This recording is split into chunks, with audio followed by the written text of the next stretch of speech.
puertorriqueña. Yo te la traigo de Cupey, de Vega Baja y de Santurce, de toda parte de Puerto Rico. Esta bomba yo la dedico a toda mi gente de Puerto Rico, a la familia Fontanet, allá en Cupey Alto y Lo Mejía en Vega Baja. ¡Que gocen! ¡Sí! Bomba, bomba, para siempre. Bomba,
reverse archaeology. Get out of there, Dan.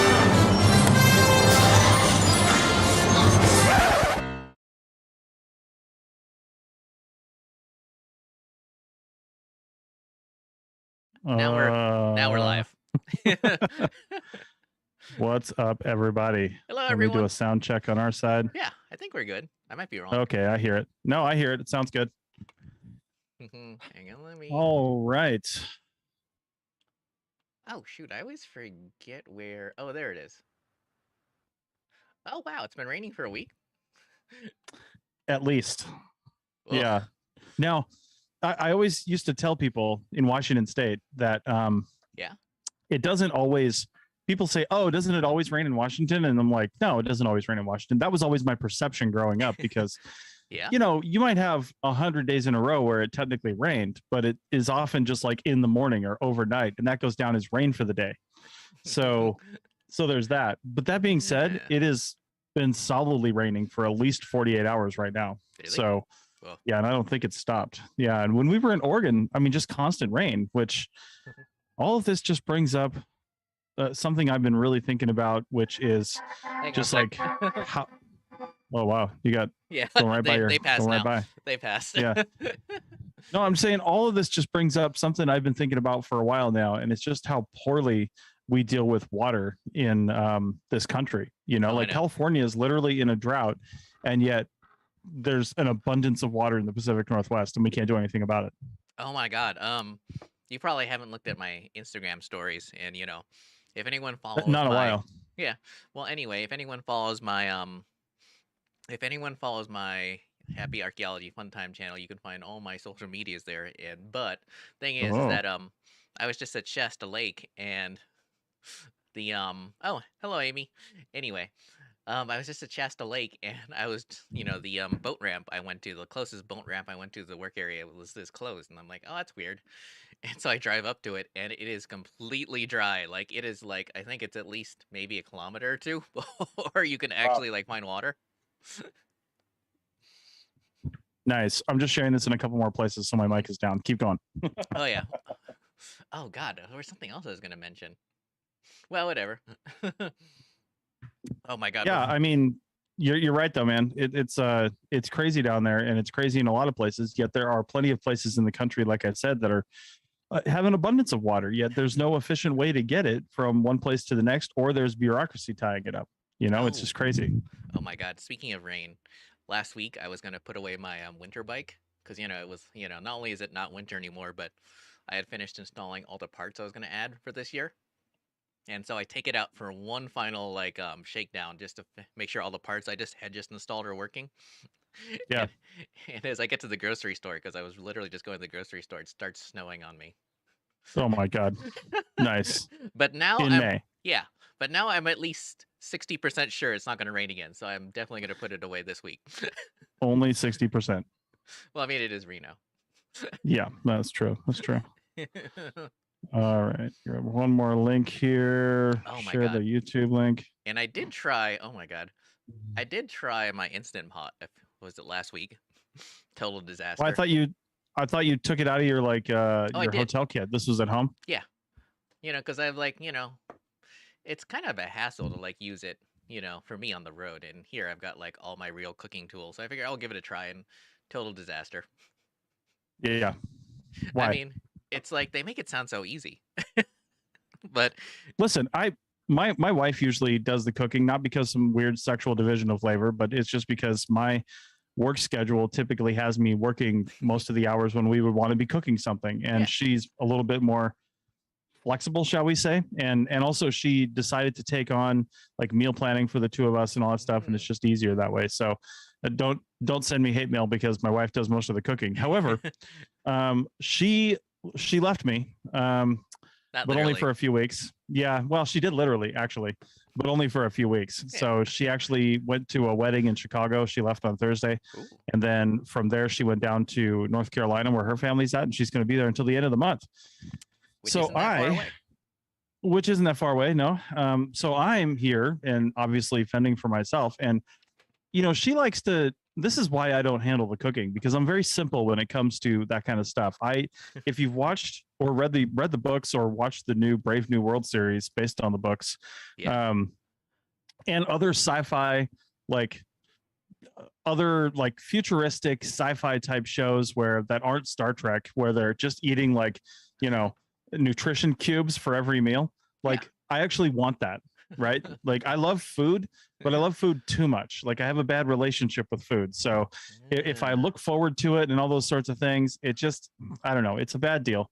And that's just my psychology. So all I want is the sustenance. I want the calories and I want the sustenance. And because of that, I don't really want to cook all the time either. Like I don't get a lot of joy out of just like, cooking a huge meal. So, but we're trying to stay on somewhat of a meal plan. That's a regimented sort of meal plan. I wouldn't call it a diet. It's more of a,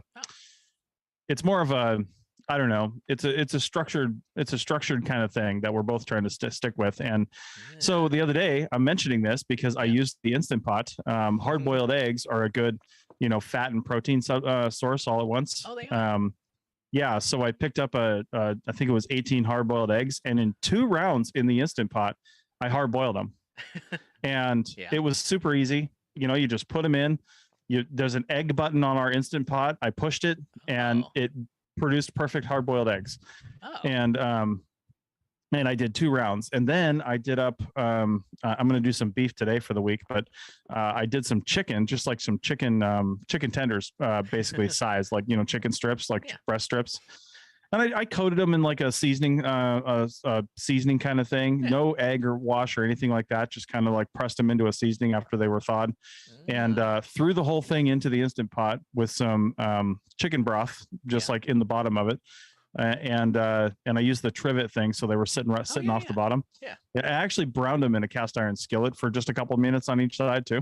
And then I chucked them in there, cranked the Instant Pot up. It had to run for I put it 7 minutes in high pressure. Yeah, and they were done. So now I've got, and then while that was happening, I sauteed up a mixture of like bell pepper and zucchini and mushrooms. And all that is sitting in the fridge now, and I've got meals for probably 3 or 4 days. And I don't care about eating the same thing every day if I think it's good.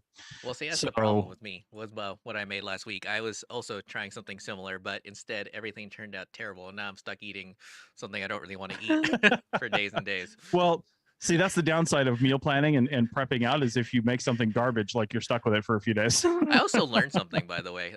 For people who are trying meat substitutes, Impossible is definitely the best one out there. Like, I've tried all of them now. Okay. Yeah. Like, well, have you tried the other kinds of meats too? Because I've seen pork and chicken out there too. Yeah. I've like literally tried almost every product in the market, and Impossible it's literally a 1-for-1 substitute. Not necessarily in terms of taste, but in terms of you don't have to mess around with the recipe. So it literally cooks up the same. Yeah. Yeah. That's awesome. So I don't have to relearn everything. I literally just use it as a 1-to-1 substitute.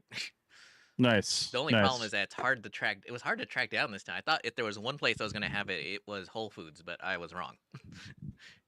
Ironically, the only places to get it are Walmart and Safeway.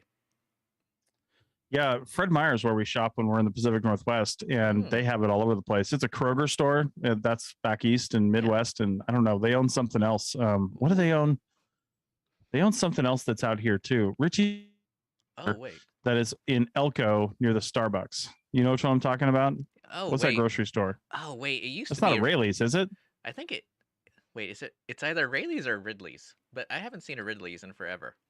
Yeah, it's probably Rayleigh's, because I think they don't own Rayleigh's, but they own something that's also similar out there. I can't remember what it is. Anyway, it's a massive national chain. But the Fred Meyer version, it's always usually better groceries, and they have all the substitute meats that are there. I thought about getting a few. I've had Impossible burgers, and you're right, they are indistinguishable. I like the way they taste. Same here. But I haven't tried any of the other meats, and I haven't tried any of the other brands either. So. Well, let's see. I think their pork product, it literally was introduced last month. And I forget if I mentioned it last week or if I mentioned it somewhere else, but I was listening to a podcast where these people were wondering if they were allowed to eat it, because there was one person who was Jewish and one person who was Muslim, and they were like wondering, can we eat this? So they tried it anyway. They were not that impressed, but the only reason I'm impressed is because I can throw it in the freezer and it's just there when I need it. If that makes any sense. Yeah, that makes sense.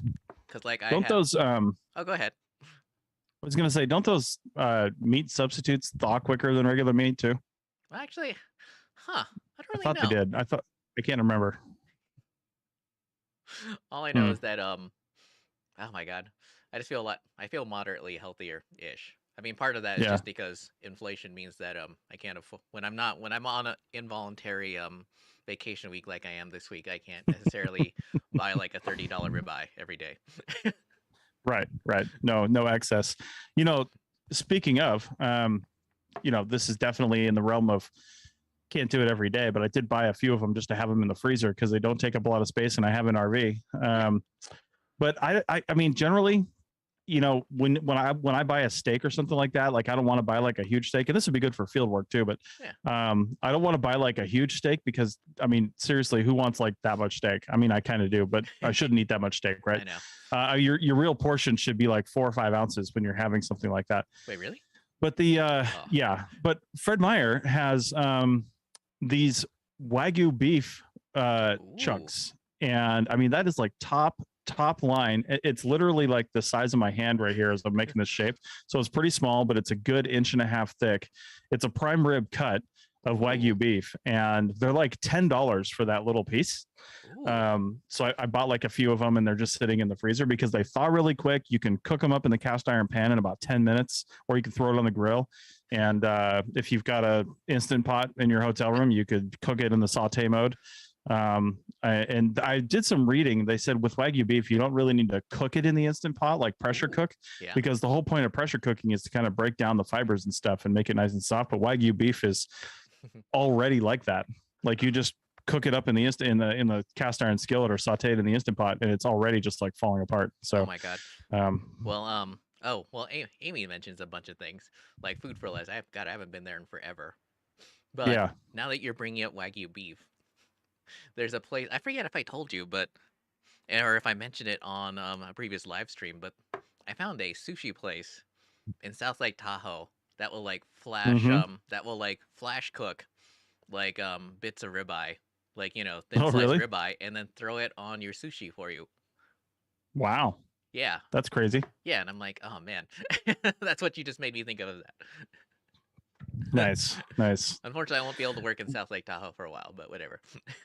Yeah. Wagyu beef has been in my life a lot lately because we saw it at Fred Meyer. We've had it a couple times, and then my wife and I, Rachel has never been up in the Space Needle.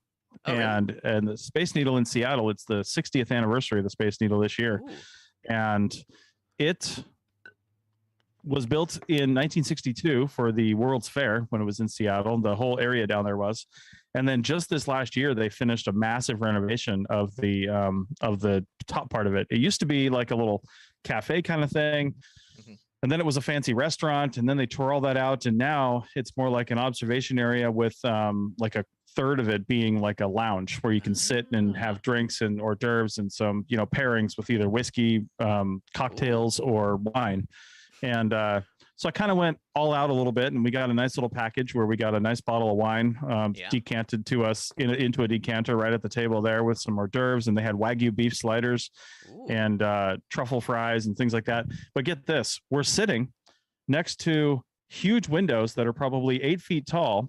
And we're 500 feet off the ground in Seattle because we're in the Space Needle. Yeah. And the restaurant revolves, and it goes around once about every 35 minutes. And I mean, I remember that from when I was a kid, just going up there to the observation deck. But it is so well done now that anybody who's in Seattle needs to totally check that out because it is crazy. It is just, I don't know, it's another experience. And if you don't want to do the whole package thing, I didn't know this because this is all brand new. It hasn't been there before. But if you just go up, pay the $30 or whatever it is for a ticket up the Space Needle, you can go to the outside and inside observation areas. And if you do want to sit there and have a glass of wine or something like that, they've got stands and vendors where you can grab a beer, a glass of wine, a soda, whatever you want, and then hang out. You don't have to do what we did. And I don't think you get food. I mean, you can bring your own, but I don't think you get like hors d'oeuvres and stuff like we did, but it was a whole experience. It was really cool. So Definitely recommend it. And it was one of the clearest days that we've had since we've been here. Luckily, it wasn't just like raining and cloudy the whole time. It like poured down rain the next day and the day before that. Yeah. But the afternoon that we went up, it was stopped raining and was relatively clear. So. It's always interesting to me that like the strongest bicycle cultures, like always take root in like the places with the weirdest weather. Yeah. Like when I grew up in the Bay Area, everyone rode a bicycle, but it's like it's miserable there most of the year. And even when it's like a nice day, there's like a million mile per hour wind in the afternoon. Yeah. It's crazy. Yeah. And Seattle, not only is there the weather, but there's just hills and hills and hills and hills everywhere. There's nothing flat about Seattle or the surrounding areas. So if you're biking, you're serious about it. Oh my God. Oh, I was just thinking about, it's a long story, but there's something I was thinking about today. Because I just joined a one of those RV groups, but in this case it was for smaller trailers. Okay. And one of those things you always see on these tiny trailer stream on any sort of RV stream is when when someone like talks about an RV that has like that's like 4 seasons insulated or off-road worthy or it has like a complete solar package, and then someone asks for the price, they're always like, "Oh my God, that's only like a $5,000 trailer." Or that's only like a $5,000 Class A. Yeah. Like, blah, blah. Like, they always want to say that. Like, I can build that for like $500. Like, every time. And it made me think of, what was it? Like 2 or 3 years ago when you got your Rad City? Or was it Rad Power? And I remember. Rad City. Yeah. Oh, Rad City already. Anyway. Yeah. Anyway, I remember when you first bought it and I was like reading all the comments, it was almost exactly the same thing, except that people were like, "Oh, I can build an electric bike for like $200 and like some duct tape." And I'm like, you know what I never see ever? Like a home built $500 electric bicycle, because people value their time.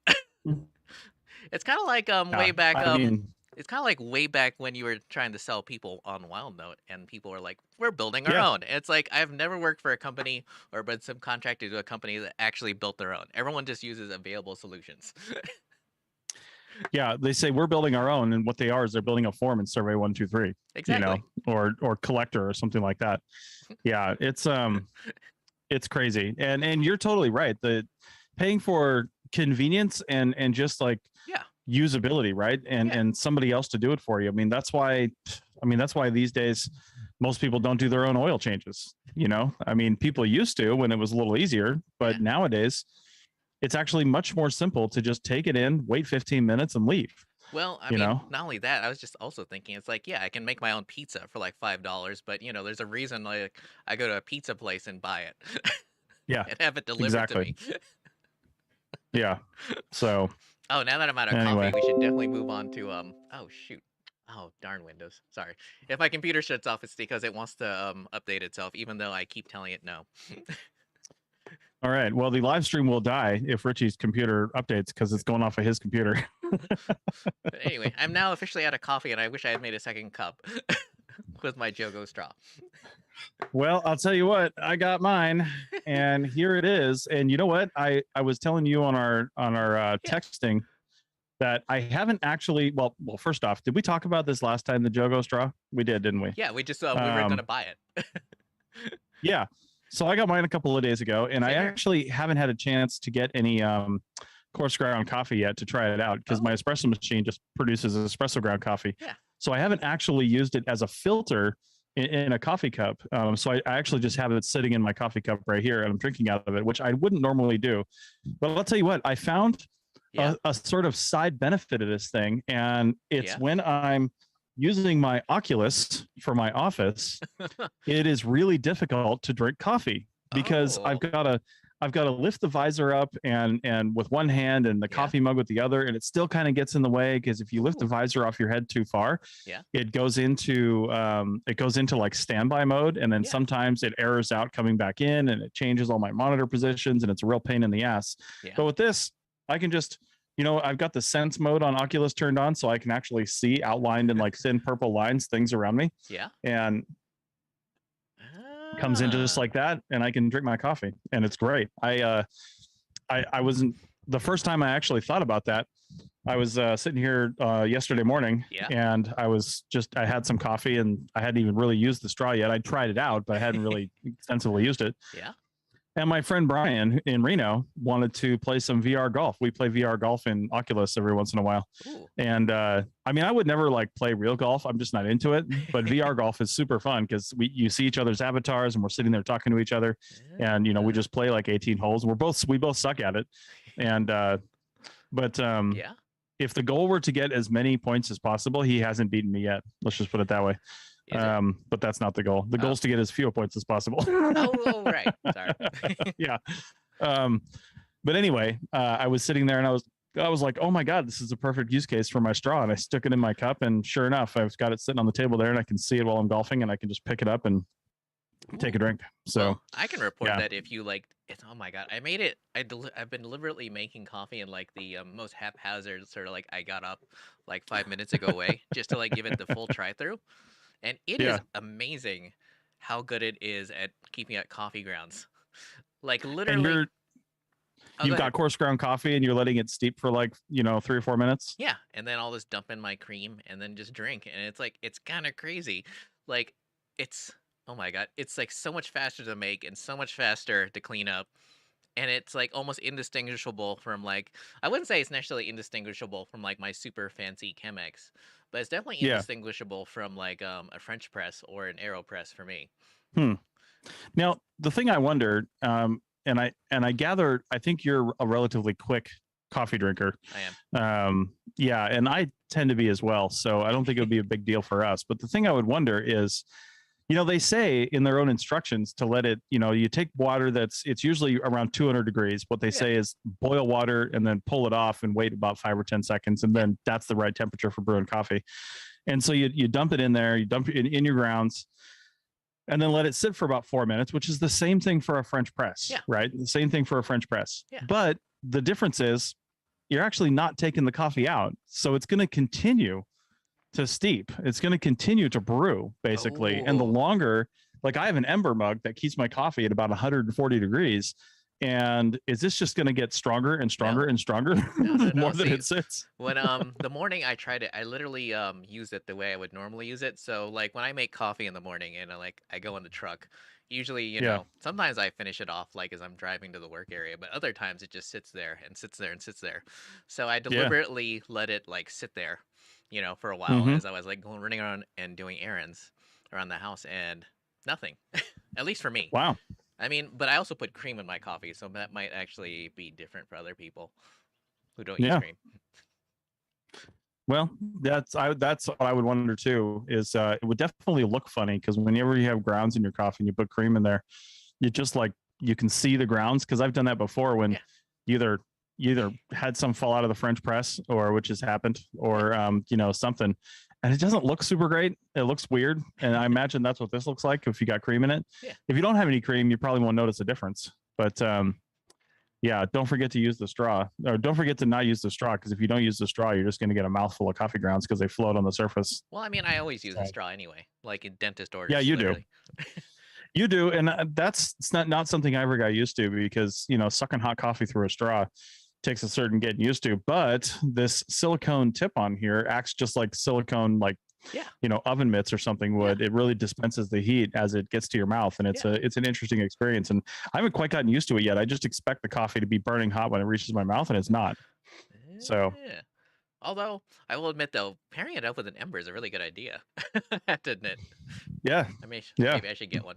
Oh my God, I don't know if you've ever been bothered by this particular product on Instagram, but supposedly they now have, oh God, I forget what you call it, but like there's now like some sort of hot water boiler that they've got on Instagram that's like shoot. Oh God, it's an induction cooker, except that it's sized, it's like basically a supersized Ember. So you've got the lower part where it's the cooker part, and then they've got their special proprietary upper part that you throw your your hot water into, and then you can throw that into like your cup holder, and then it's supposed to like boil your water, and then you can throw in like your ramen or whatever. Okay. Oh, so it doesn't sound like you've heard about this, but I have not. No, I haven't seen it. It's like, man, I'm always surprised that more field techs haven't heard about this, considering that that how many people use the gross hotel coffee makers for that sort of stuff. Yeah. Yeah. I only Yeah, think about that totally. because Um, I like God, I used to live out of my truck before, but now it feels like I literally just live out of it. yeah. Yeah. Well, and you're all set up for it too. But you don't just live out it No. in the sense that you're like truck Yeah. camping. Well, you do sometimes, but definitely going to hotels and stuff. So when you're in a hotel for the week with all your stuff, like I would say semi-permanent places in your truck, so you're not like Yeah. packing it and unpacking it all the time. Of course. You have like places where things go. Do you unpack No. into the hotel room a lot of that stuff, As I or you need just it. go out and get it as Because you like need it? because when I Yeah, that makes sense. because I did not realize it until recently. I don't know if it's like a rule for every company, but it's definitely a rule for the company I work at. Basically, you can meal prep the day before your drive day. And so I cook everything before my drive day and then like throw it in my fridge and then take it with me. You know, Right. assuming that Right. the place has a microwave. That's good. Yeah. Yeah. I'm surprised you don't just bring them with you Yeah. in your truck. I mean, maybe it's to come overpower it, but then it's like, I also don't want to get it broken into. Yeah. Because I've definitely had a few friends who've Yeah. had their like, their Yeah, that's true. their bed topper or their bed I always forget what you call those things. you know. Yeah. I think But it's just I think topper. we both know people Yeah. who've had theirs broken into for like little nothing things. Yeah. Yeah, for sure. For sure. I feel like people who do that think it's kind of like Storage Yeah. Wars. You never know what you're going to get, right? They just Well, pop it open hoping for the someone best. I know, So, like they had one of those special overland camping ones that don't have windows, and I think it was the same psychology because like they were parking, they basically had an Airbnb close to where I live, you know, and someone Yeah. tried to take a crowbar and jimmy it open. And of course, unlike a Oh, lot of other geez. people I know, it's a similar overlanding setup. She actually doesn't have much in there. She wouldn't have had much in there, other than maybe Yeah. like her I don't even know if she has I don't even know if her cooler is like a real God, I always forget the name. You know the name of the brand, the fancy cooler. No, the fancy cooler that you Dometic? have. Yeah, I don't even think she has Oh, like a real Yeti. Yeti. She Yeah. might even have like a knockoff Yeah. Yeti. It's like, and yet they still try to break into there. Right. Well, I mean, if they can't read it and, it looks I like a know. Yeti and, sits like a Yeti, they're probably going to think it's a Yeti. So, yeah. But even so, like, I don't know, busting in for a Yeti. I mean, I know they're expensive, but it's not like you're going to resell it for, for anything really. I don't know. Like the people I feel like that are generally in the market for a Yeti are probably No. not looking for them on Craigslist. So, Oh my you know God. what I mean? Yeah. We got ours on. Yeah, I remember We've that. got the full size one. Well, no, I think there's one bigger, but we've got a bigger one. But I only got that because it was like Amazon Prime Day. And I think it wasn't last year, it was the year before. Because normally those things are what, $450 or something like that. And I think we got it for like 200. And I'm like, 200 is still a lot for a cooler, but for something, I firmly believe that anything that comes into our RV is going to be good and high quality, and we're going to need it because we need it because I don't want to have a bunch of crap in here, and I don't want to have to like replace stuff all the time. It's difficult to get things shipped to where you're at. It's difficult to, replace something because you never know when you're going to be near a store or a way to actually replace that. And in an RV, you can't just say, well, I'll buy a new one on Amazon, because where the hell are you going to have it shipped? Amazon doesn't ship in 1 or 2 days really? anymore for most places anymore. Oh, I didn't know that. That we've been. Yeah. I mean, sure. Some places like here in Seattle, we're getting stuff in 2 days, but Amazon used to be like next day. And with like supply chain stuff, and since 2020, I don't know if it's staffing and supply chain, but you can hardly get anything next day anymore. And now that, I mean, I used to think next day was ridiculous. I'm like, why do we need anything that quick? But now that I'm in an RV, I'm like, well, shit, if it's not tomorrow, then I might not be here. You know what I mean? Like I might be somewhere else, and that somewhere else might not actually let me get packages. And there's probably no Amazon locker where I'm going or something like that. That is true. So yeah, it's a pain. Yeah. Yeah. Hey, speaking of camping, we have got our summer, now that we're not doing this archaeology project, we've got our summer booked out through July 22nd, I want to say. And you know where we're going to be in mid-July? We are going to be in Canada. Yeah. First time taking the RV out of the country. And Yeah, we're part of the Thousand Trails Network, and there is one Where? Thousand Trails Park in Canada, and it's up in Victoria. No, sorry, it's up near Vancouver, BC. It's just like if you're taking the Trans Canada Highway out where it starts to go north, you kind of just like stay going east, and it's off into the woods there, just north of the U.S. border, and we've got that for 2 weeks from I think July 9th to July 22nd, and the plan so far, although we haven't booked anything out or done any research yet, but the plan is to potentially go up through Calgary. And then I've got at least 3 friends in Calgary that I want to see. Stephen Wagner from the Sierra Mark podcast is there. He hasn't been on the podcast it's been a while at this point. It's coming on a year. He's taking a big hiatus from the show. I don't know if because he took the summer off and then just like never came back. So we're coming up to that point. I don't know if we've passed it or if we're coming up to it, but that happens with the network anyway. People take breaks, they go do other things. That's no big deal. We've got another host since then, and if he comes back, he comes back. If he doesn't, he doesn't. But still, I'd like to go see him. And I've got 2 other colleagues from the actually 3 technically. One doesn't work here anymore from this other company I'm working with. They're all in Calgary.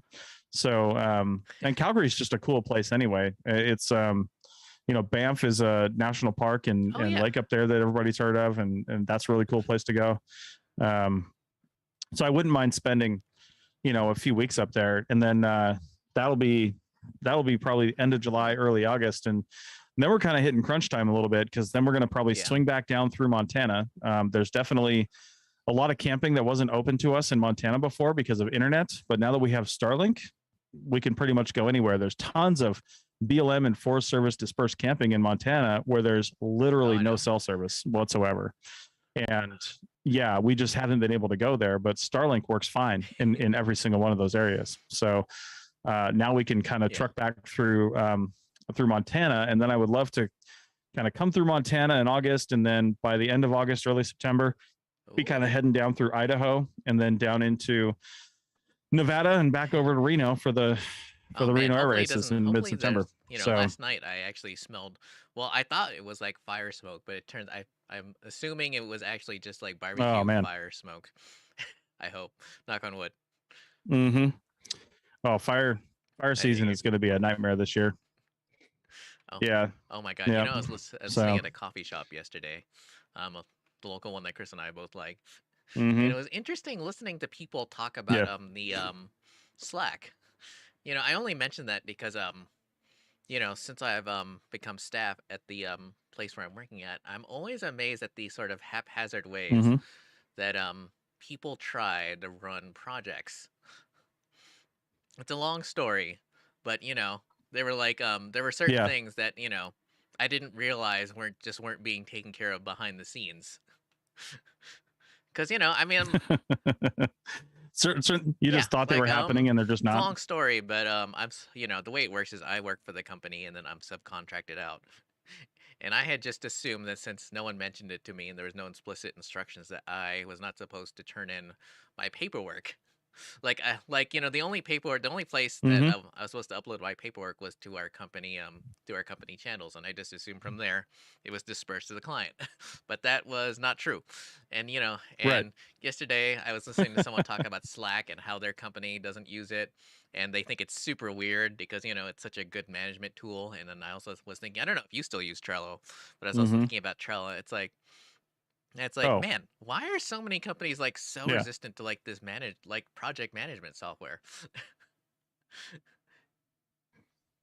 I think people think, I think 2 things. One, I think they are thinking of everything better than they think they are. But when you get up to a certain level, there's no way you can keep it all in your head. You just have to own the fact that you're not going to be as good as a piece of software in tracking this, and managing it. And then the other thing is, I think they just don't like learning new things. There isn't a day in the last probably 5 years that I haven't used both Trello and Slack in the same day. There's not even, I could be on vacation, I could be somewhere.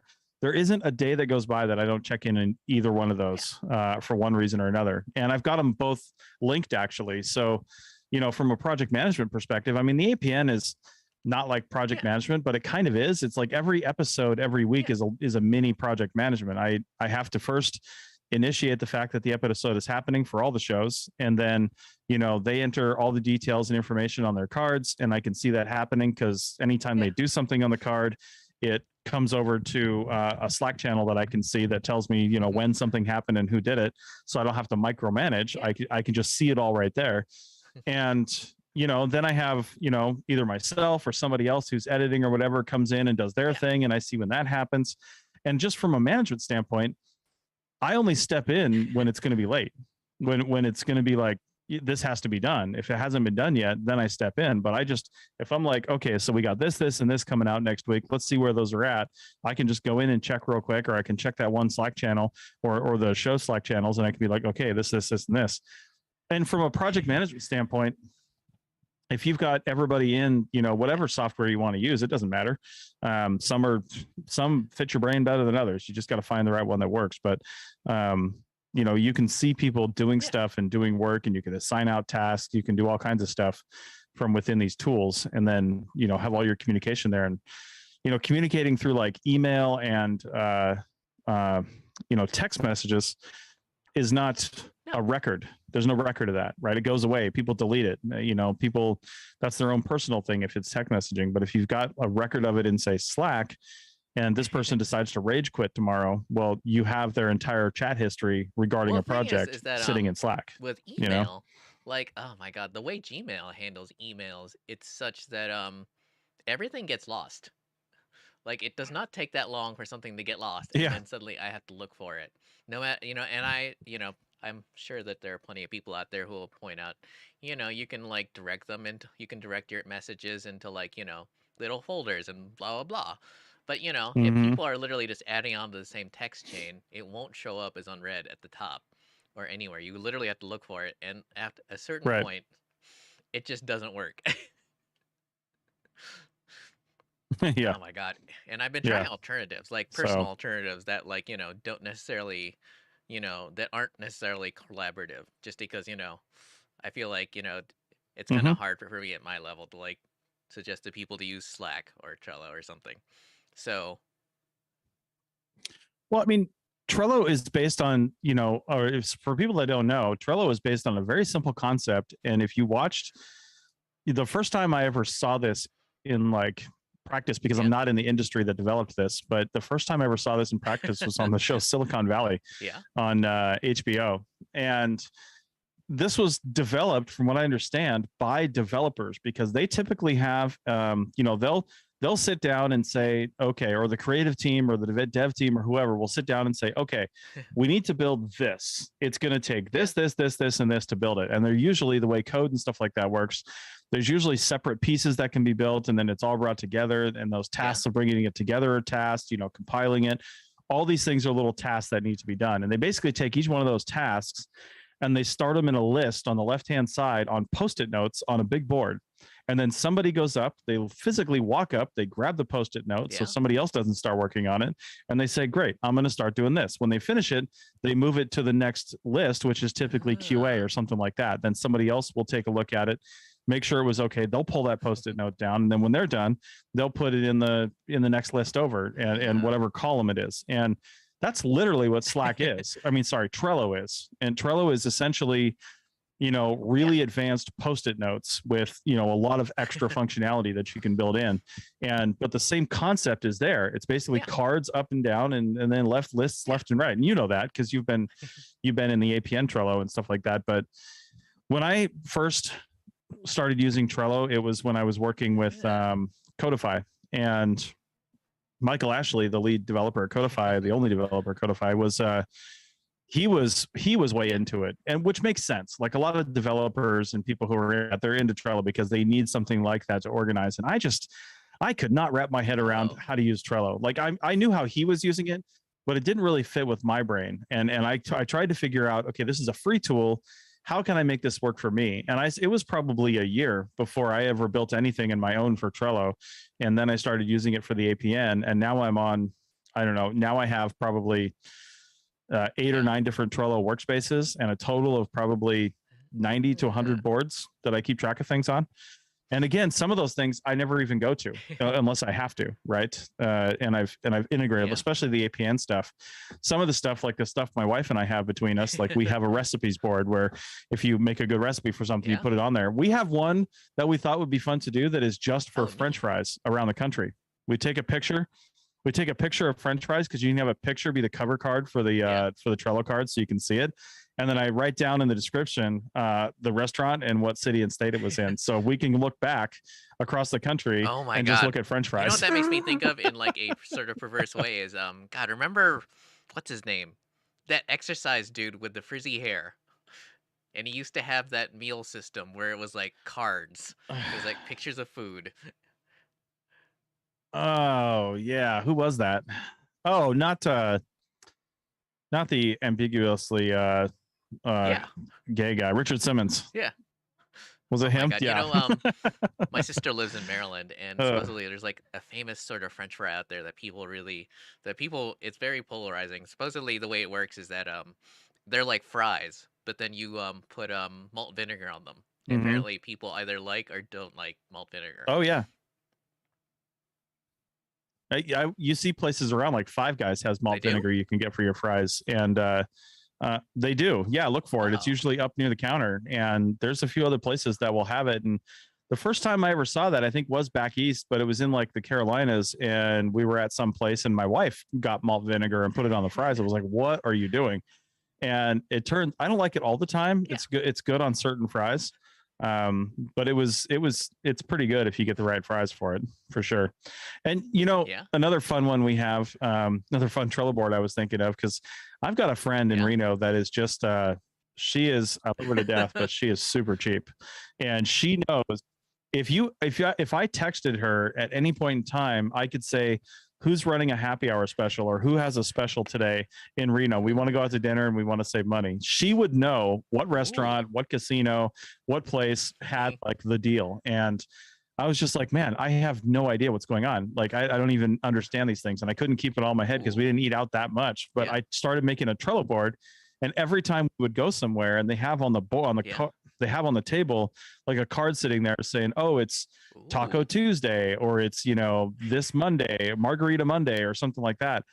I would make a card for each one of those. And then I had 7 lists: Monday, Tuesday, Wednesday, Thursday, Friday, Saturday, Sunday. And then I would just draw the card for where the special is. So if it's like a Wednesday and we want to go out and, we're not looking to spend $100 and we're like, well, who's got specials today?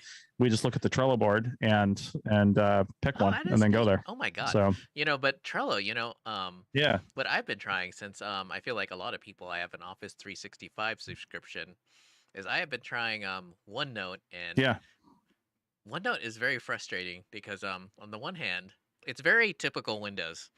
So basically, the desktop app is awesome and there's all sorts of functionality, but then they also allow you to access it through a completely useless phone app.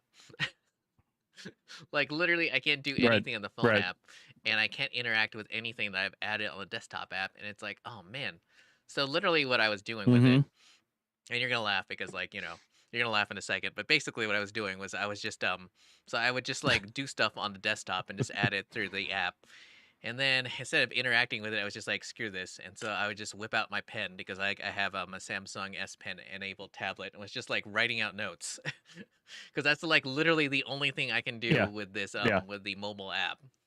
And I thought, my God, this is so pointless. So I it's a very long story, but I've had all these write in the reins hiding around my apartment that I like never use because I use various apps. But thanks to the fact that some of these projects are are super complicated, I whipped out one of them. I've just been using it. Just so basically, I've been using, it's a long story, but it's very difficult to explain without photos. But basically, I'll get the project documentation and I'll put them in on the OneNote desktop app. That way, I just have it. And then I'll just whip out my notebook to write stuff down. Because I'm like in a lot of areas where there's like no cell phone reception. And the other thing that's wrong with OneNote is that it takes a long time for everything to sync up. So if I write something down on like my tablet, it takes a while for it to show up my damn desktop app. And sometimes I have to hit refresh like over and over. And it's like, goddamn, I may as well just write this out in a notebook. especially when someone's just there. Especially when Yeah, someone's that's there not and good. just asking you something. I'm like, Right. well, hold on. Let me hit refresh a few more times. Maybe it'll show up now. Yeah. Yeah, that's real frustrating when sync times are really slow like that. And that's not that this is a Trello podcast, but Oh. that's one downside of Trello is you literally really? can't use it outside the Oh, internet. I didn't know that. It won't load. Yeah, it won't load at all. Yeah, it's 100% internet based, and you can't even like open it up and say make a card or something like that and then have that sync. Like I've tried that and it just simply doesn't work. So yeah, it's That's crazy. the one good thing It'll about 100% OneNote, fail. because it will. I guess it it's takes forever to sync, but at least it will show yeah. up eventually. That's cool, and that it works offline like that. But man, I don't know what happened to Microsoft. They like I'm Same forced here. to use a few Microsoft products, a few more than I normally do with this other software that I work with, and yeah, because they're all over SharePoint and just a few other things, and I know the organization of all that, and then the integration of OneNote and SharePoint is confusing sometimes. And how that meshes across Teams and then Outlook, and then I refuse to use Outlook. I won't use it. I've got it coming into my Apple Mail, and it's good to go. But I think it's clunky as hell the way all that stuff goes together. And some of this it just stuff does is like not just work. super archaic. And God, for some of those forms, I have to add photos, right? And for the photos, I have to add captions. And you'd think you should be able to just right-click on the photo or click on the photo and like captions would just be an option, but it's not. It's actually underneath. Sure. You have to go into citations, and then you have to add a citations to add a caption to the photo, and that literally has nothing to do with like a caption for the photo. But for some weird reason, I literally had to look this up. It's like it was the most confusing thing ever. Well, and that's for a software that was not designed to, take photo captions.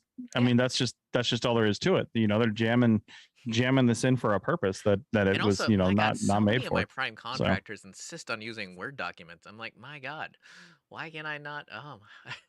And then of course, Oh, we have that problem with WildNote all the time. Like we have a Word export that we can turn on, and we found out actually that a number of people using WildNote, I can't even say this out loud, it's so absurd to me, and I understand their workflows, I get it, I'm not begrudging anyone what they do, I'm glad they're trying digital to begin with, but so many people didn't really understand, like working with the data that's collected in the field in WildNote.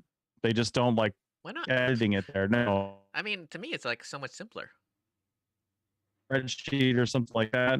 I know they'll do a full export on it, and they'll export it to PDF, the whole site form, and then essentially run that PDF through a Word converter, and they'll convert the PDF to a Word document so they can edit in Word, and then they'll take the edited content in the Word site form and either just use that and PDF that as their site form, or they'll copy that back into WildNote and then re-export as a final PDF.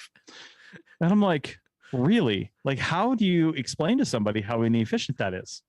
Just change your thinking a little bit and do your editing in WildNote, and it would be the same for any software you're recording in. Learn how that software works, and if it doesn't work to your specifications, at least tell the developers about it and say, hey, these are my pain points, I don't like it or I don't understand it. You either need to explain it better or make it better. But you can and if they're not receptive to that, edit on the browser in WildNote, like on your Windows browser. I know. Yeah, and it's like a lot simpler. Yeah, totally. Yeah, it doesn't make any sense.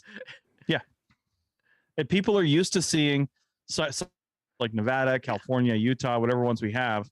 People are used to seeing them in the format of a site form on a Word document, because that is how they would create it from the transcribed field notes, right? Either the field notes are on a site form or they're in a notebook or something.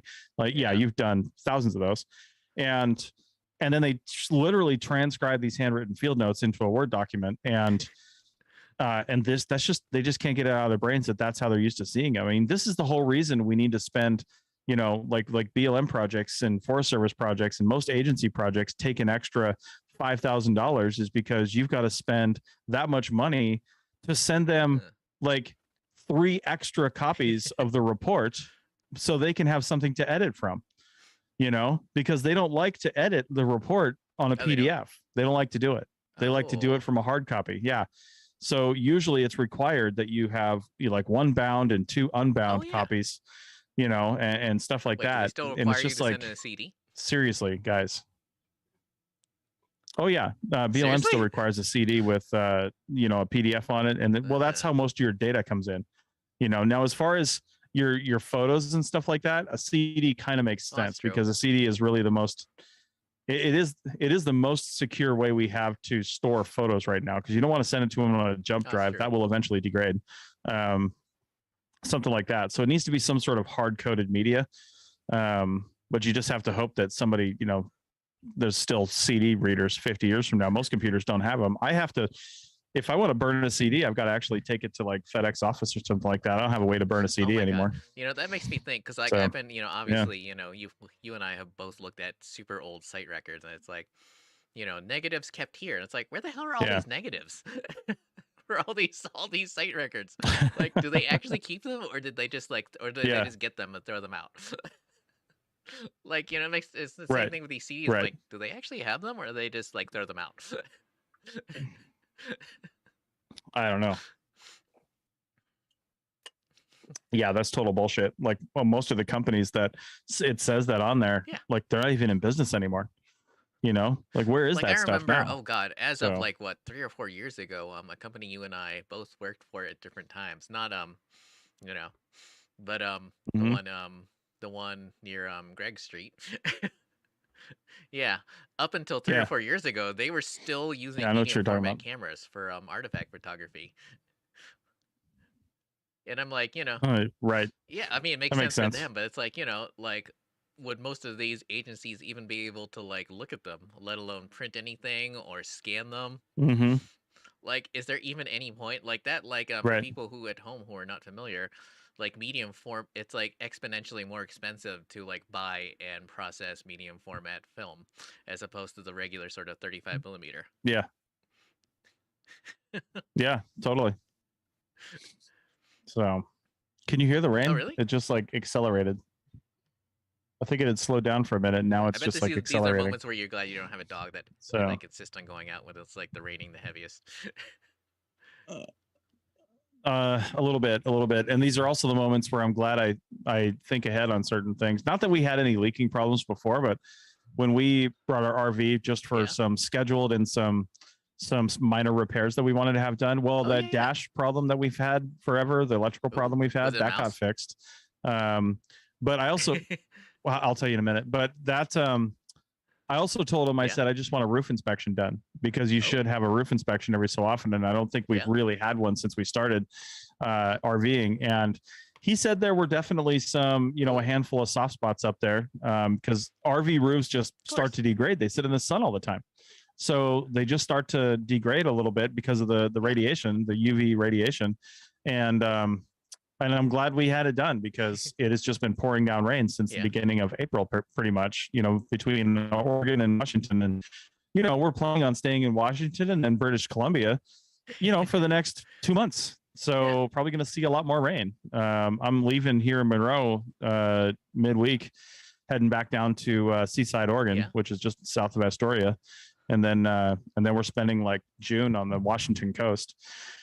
So yeah, we're going to see a lot more rain, but I think having 6 really big solar panels up there now will actually save our roof too, because the solar panels are actually protecting the roof from the UV radiation that would damage it. So that's an extra 6 times at least 4. There's an extra 24 holes in our roof too, where they screwed it down. So a lot of failure points. But I was curious, was it a mouse behind the dash? Yeah. Oh, so it wasn't. It was modifications by the previous owner, more than likely, because there's a common ground on the chassis that's really hard to get to. You basically have to rip the whole dash apart to get to it. And it was essentially had A, too much on it, and B, it had loosened itself up. So because there was so much on it, and he didn't really extend the post out, and whatever nut was on there was backed off a little bit, and then all this stuff on there was just kind of vibrating. That's why our problem was intermittent.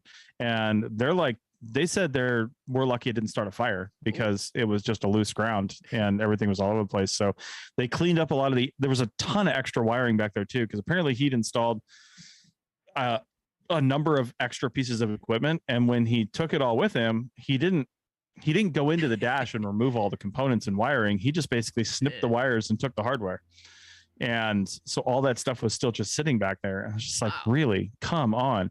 So now, for the first time in almost 2 years of owning this RV, we now have consistent, uninterrupted air conditioning and heat coming out of the dash. And it feels weird to say that in 2022, but it is amazing. It is totally amazing. I don't know how many times we've been driving across the country and I've either been sweltering because it was just hot with the heat coming in through there because the AC wasn't working. It was always working. It was just not coming out the dash, right? The ground that controlled the motor that routed it out the dash was failed.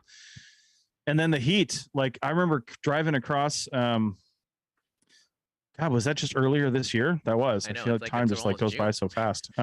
So driving, I know, right? Just driving from North Carolina over to Arizona when we were going to Lake Havasu City in January. I mean, I had my electric heated blanket over my legs while I was driving because it was so cold, cold inside the RV. Yeah. So, I mean, the heat was in the dash. It was keeping the dash warm, but none of it was coming out. So we were running the heater in the house heater while we were driving. And but that was just taking a lot of power. So that was before we upgraded our batteries. But it was crazy. My God, too much. I've been, I'm sure you do the same thing, but I mean, maybe not as much now that you have your RV, but I have been following like RV news, and it's interesting to note that, sales are off like almost 30%. Yeah, which is like, finally, maybe. Yeah. Cause it's a long story, but one of the reasons I have not bought an RV yet is because, they've been following essentially the same price curve as cars, and which means that it is not a good time to buy one at all. But it also means that I am now armed with more knowledge. And I was mentioning it earlier, like these forums where people are like, this costs too much and that costs too much. And one of those things I have definitely decided I want is like is a fiberglass RV, is a fiberglass camper. Because just for because you mentioned all the leaking points, and obviously if you have a one-piece fiberglass roof, that's like one less point of leaking. But those cost money, and those are the ones that people are complaining about the most. And I'm like, dude, that costs money, and four-season insulation costs money. It's not like, because you also read some of these Facebook groups, and like you see some of the common problems that people have with their like $5,000 and $10,000 Class A RV. I say Class A, but like some people literally like everything should be like $5,000 or free, or maybe you should pay them to take it off your hands. Like, it's like you basically get what you pay for in a lot of cases. So go ahead. That's totally true. I've heard some news about and this might be why some prices are coming down on brand new stuff, but the big sell-off, they call it, of all the RVs that were bought during 2020 and 2021 when people weren't going on vacations and they just wanted to buy an RV instead, is not happening yet as much as people thought it would.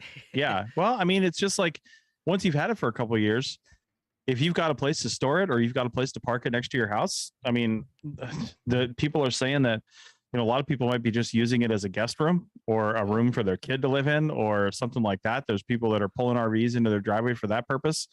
And it's a real easy, cheap, legal way to put an add-on to your house without putting an add-on to your house. Oh, but that's happening a lot around here. Yeah, I bet. Yeah. Like, and you used to look at some pieces of land and like that's like their house.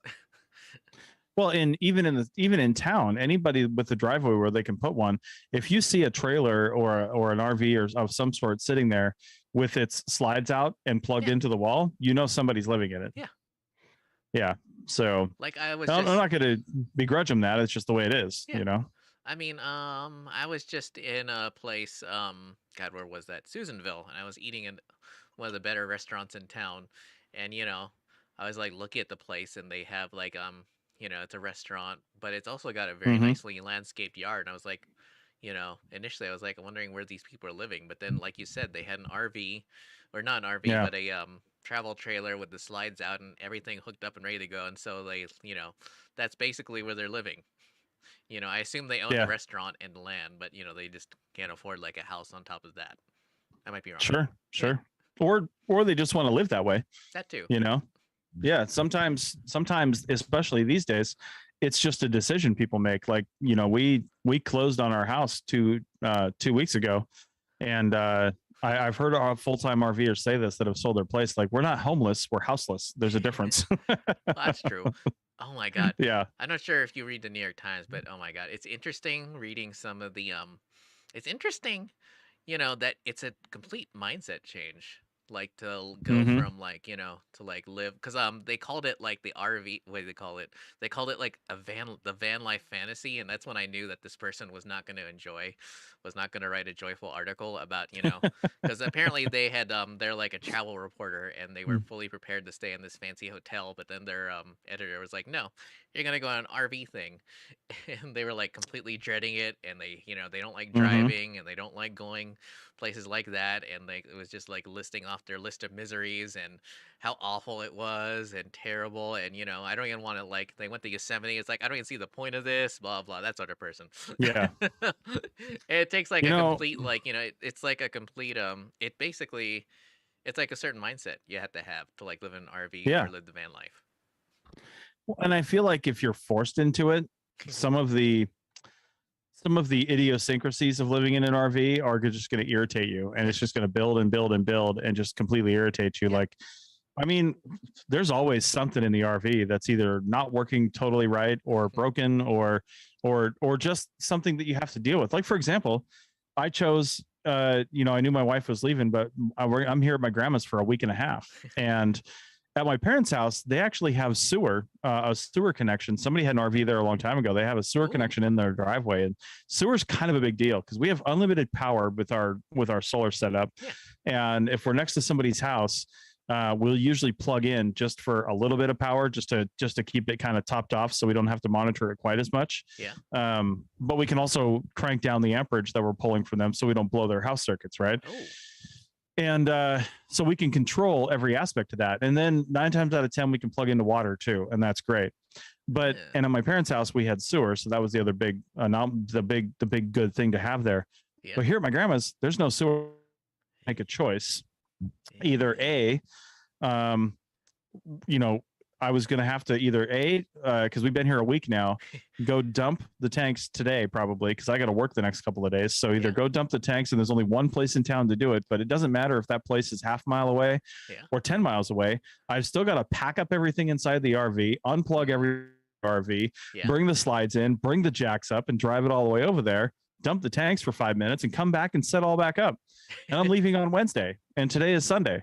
So my other choice is to just seriously conserve. And with only being one person here, Rachel's here for the first 3 days, but with the two of us doing mild conservation, we can last about a week without dumping our tanks. But I figure I can stretch this out to 10 days with just me. Now they're nearly full now.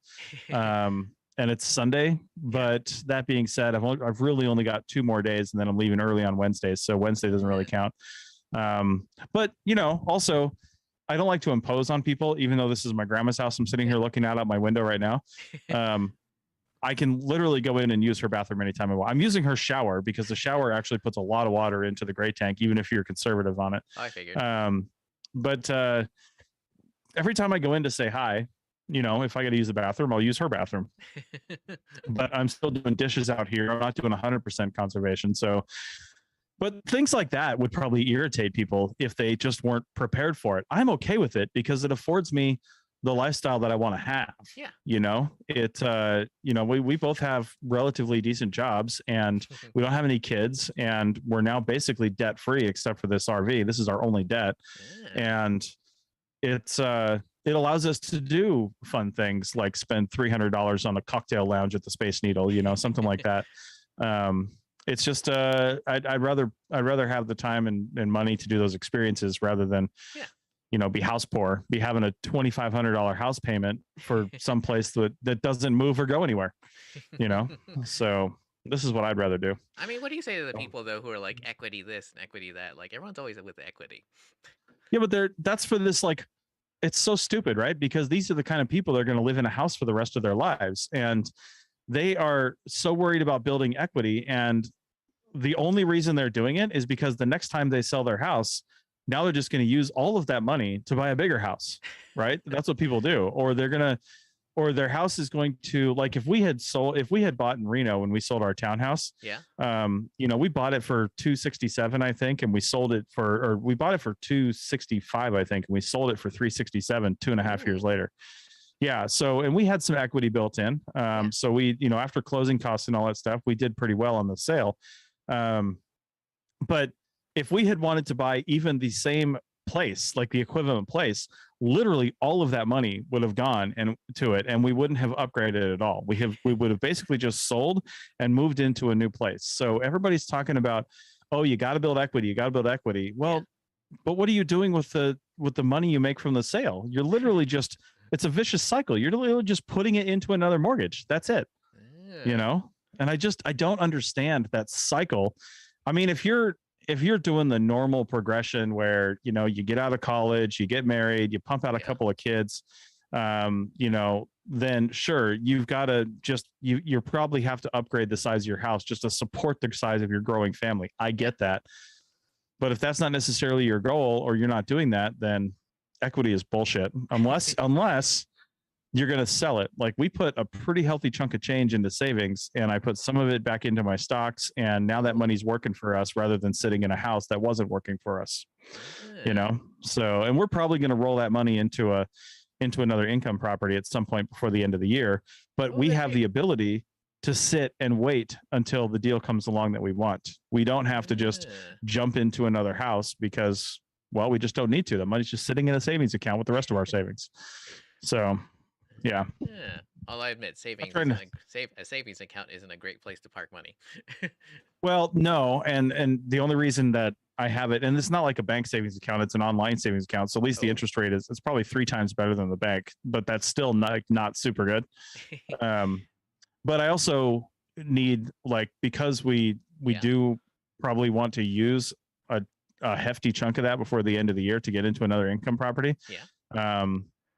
I don't want to tie it up into something else. You know what I mean? Because if I put it into like my stocks and then I pull that out of my stocks, well, there's a tax you pay for getting that income from your stocks, and it's probably outweighs any benefit that I would get if I just keep it in there for 6 months. If I was going to throw it into some stocks and leave it in there for 10 years, that'd be one thing. Ooh. But if I'm going to throw it in now and pull it out in October, I'm like, you're just losing money.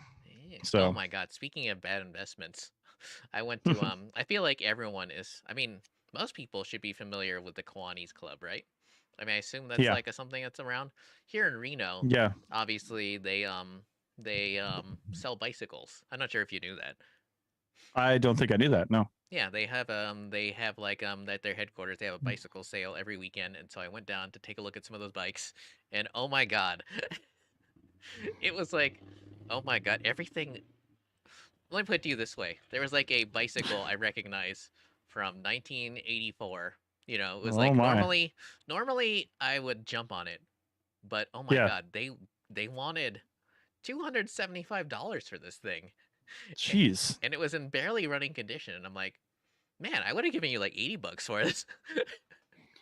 Right? Granted, it was like a super collectible bicycle that I've always wanted, but still, I'm like, I'm not paying $275 when I actually have so many other bicycle related things I need to pay for.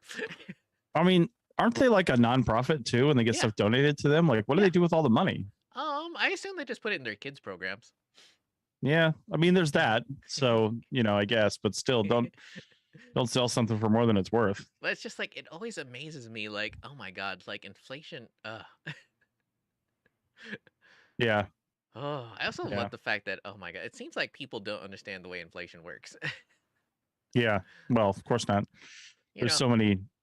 I probably don't understand the nuts and bolts of it. I get the broad picture of it, but there's so many stuff like that. Yeah, but how many people think that if Trump were just president again, that it wouldn't. It would all be better. There would be any inflation. Not only would there not be any inflation, everything would be cheaper.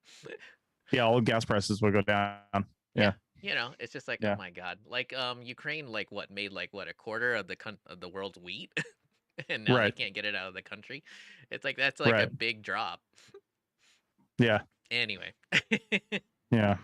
Anyway, I don't want to make this too political or political at all. Yeah. So, Oh my god. well, should we possibly call it? Yeah. Oh my god. Unless there's All right. something you want to mention about upcoming. Like I was looking out for that the latest Life in Ruins podcast, but I didn't see it. When is that coming up? Oh well, I think the one they advertised that was supposed to have that person from the dirt on it. Well, that's coming up on Monday. Oh.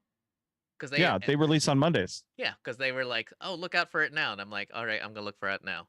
But it's not out now. No. Oh, actually, you know what? When did they put that on their socials? Because like actually, there was a. Yeah, I mean, they must be. I think they're a little bit off because I'm actually editing that one right now. It's going to go to them for review tomorrow, and then it releases a week from tomorrow. Oh. The one that releases tomorrow is, I think it's just the three of them talking after Carlton's graduation, because Carlton, host of Life in Ruins podcast, is now a PhD.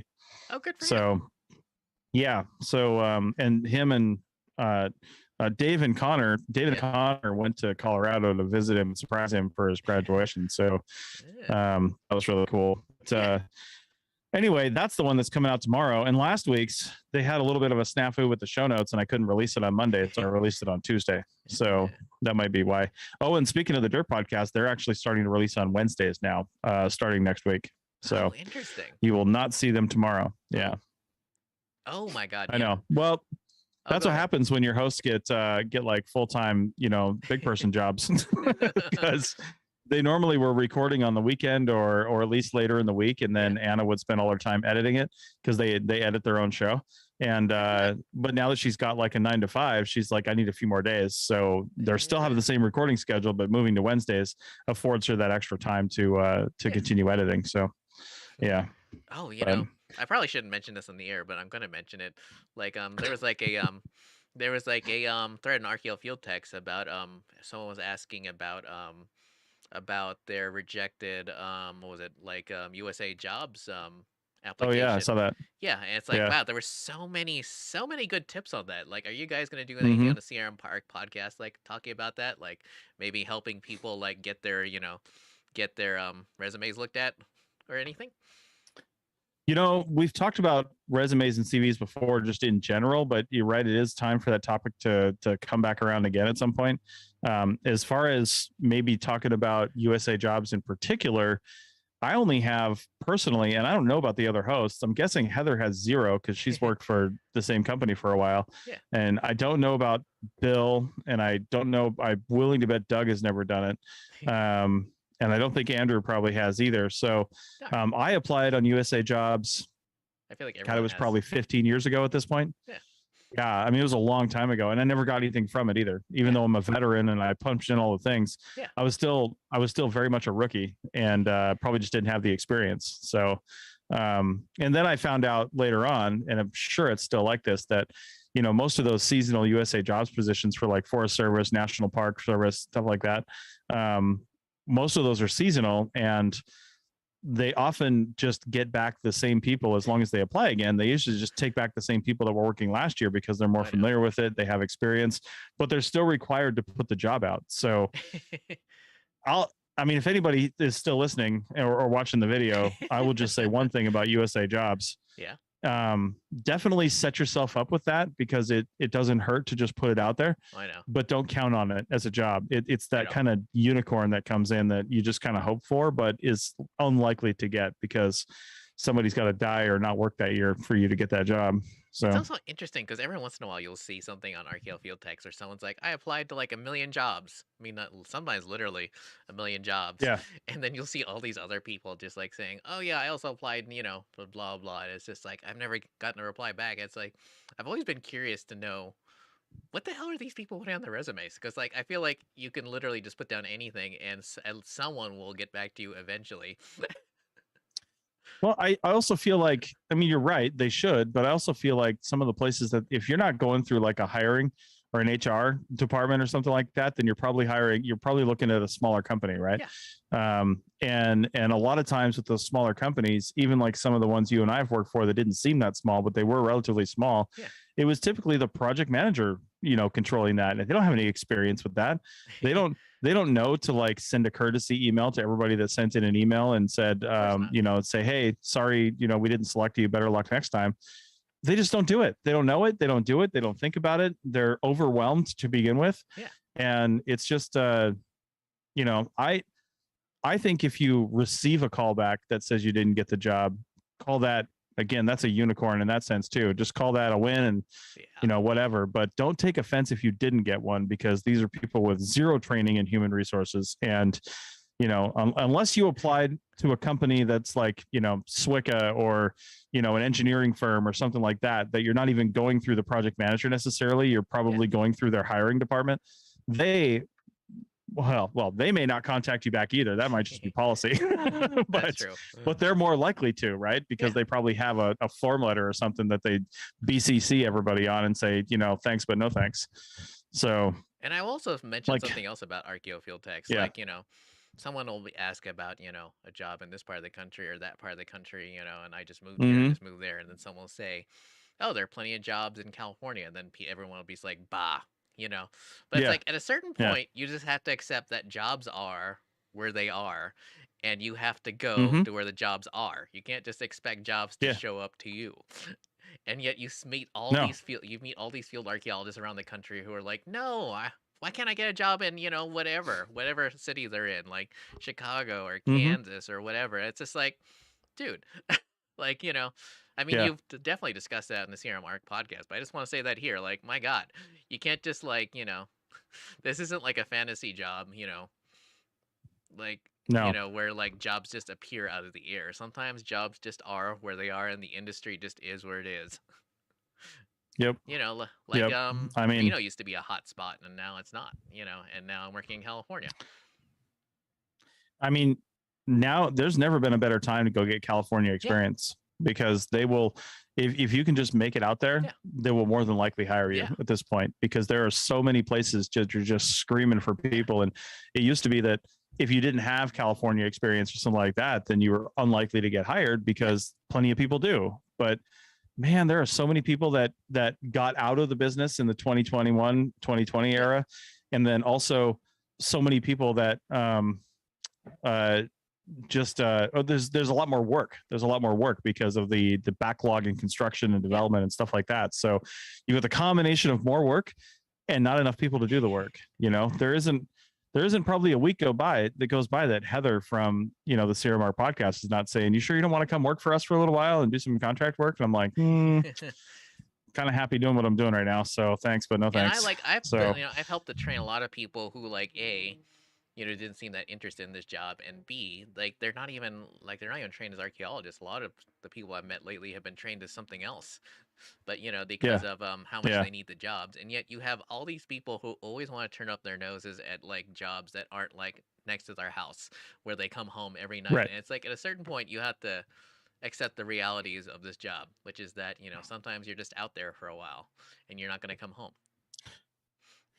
I think if you are thinking of a job in CRM as a 9 to 5 Monday through Friday, you need to work somewhere else. Like, I'm sure they exist, but you're not unlikely to get it. I'm sure wasn't your dream to like camp out at Wild Horse every summer. My God. Like chase away all the rats and the mice. Yeah, I mean, the minute we lost that project, I got to empty my Amazon cart of all the mousetraps that I was going to buy. So, it's just screw that. I'm not going to miss that. I'm not going to miss that at all. I was actually only looking forward to going out there because we were going to be able to not plug into their crappy power that could probably blow our circuits at any time. And we have Starlink internet.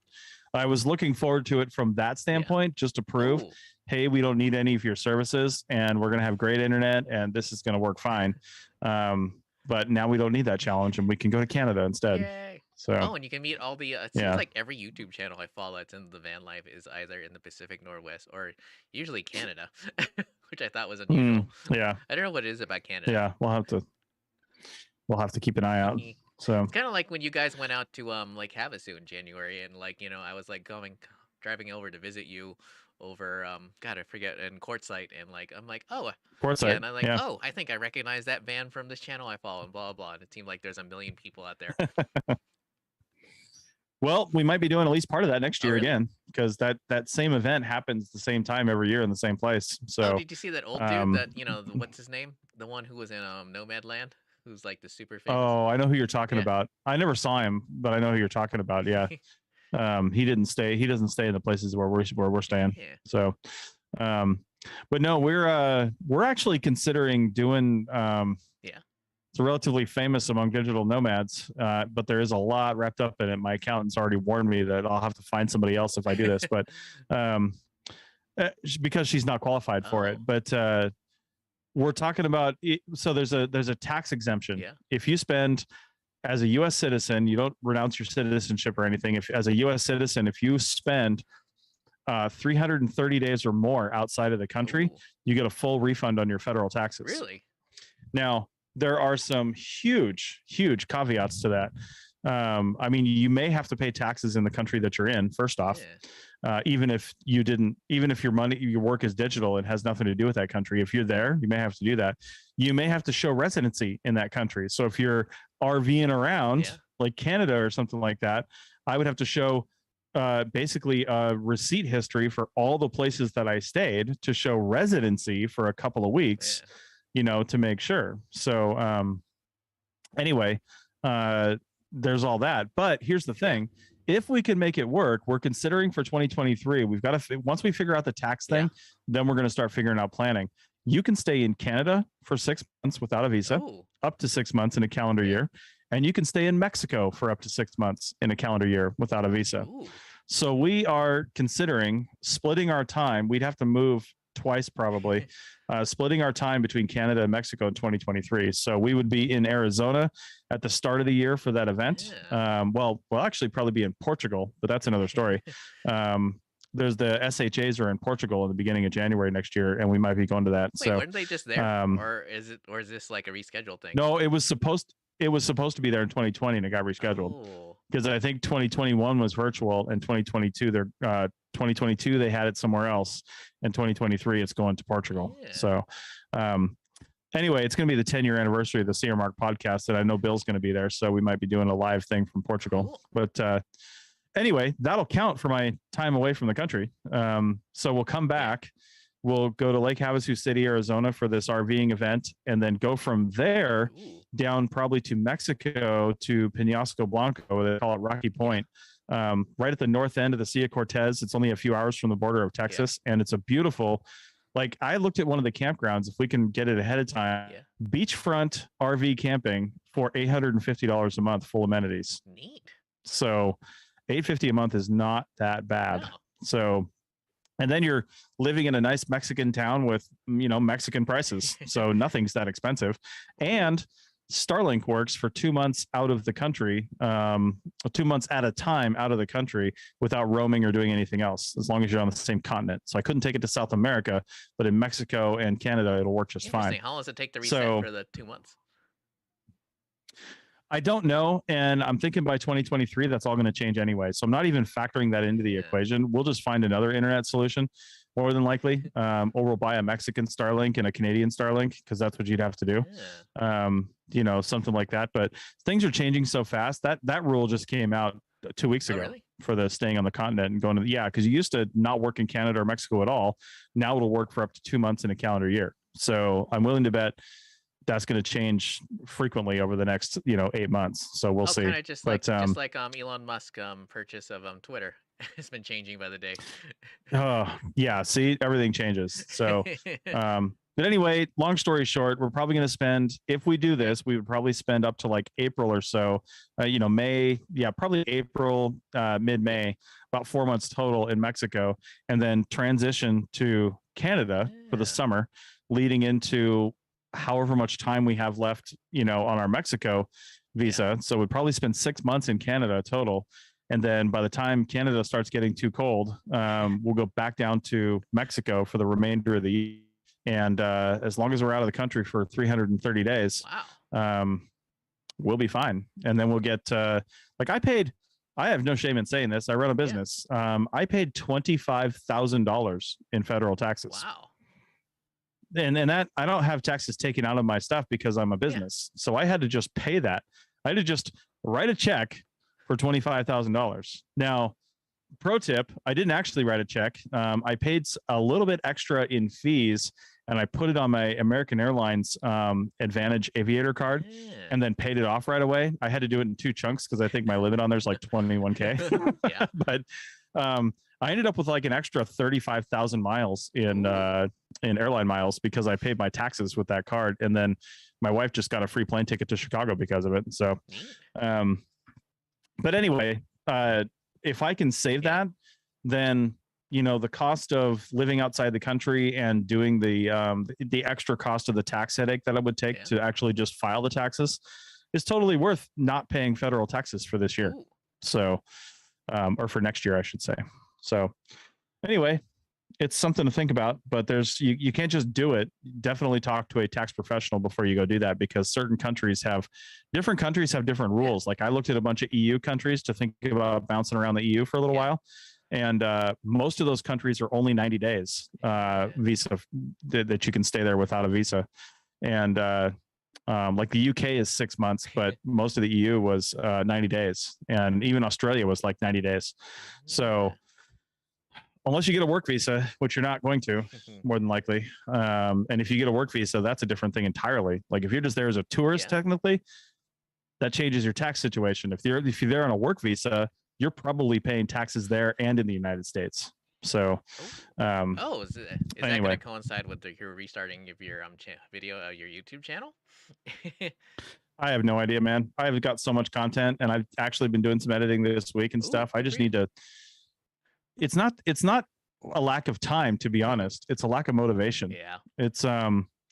It's just like, who are we doing this for, and why are we doing it? And once I get it through my head that I'm just basically doing it for us, and if anything comes from it, great. But if I just see it as more like a journal entry, I'm probably more likely to do it because it's so time intensive, as you know. And I don't want to put out crap either. And since I'm not like a super great editor, I'm just like, I'm putting all this time into something that I'm not like super proud of. And I don't know. So that being said, some of our most watched videos still to date are our campground review videos. There's the one we did of Russian River 1,000 Trails that has more views than any other one. Really? It's still like low views. I think it's in a couple thousand, or at least it's over 1,000. But yeah, I think you're looking it up right now. You'll have to tell me. I'm trying, but But yeah. But last time I looked, it was the highest viewed video, and I actually haven't been on there in a few months to even look at the views. So I have no idea, but that's encouraging because we like doing the reviews and we like helping people out and letting people know about a place. So, yeah, it is getting darker and darker in here. I should turn on some lights. But yeah, the dark clouds and rain just keep on getting darker. We're not going to see that total lunar eclipse here tonight. Oh, wow, that was a long time ago. That was a year ago, according to this. It was one of our first ones.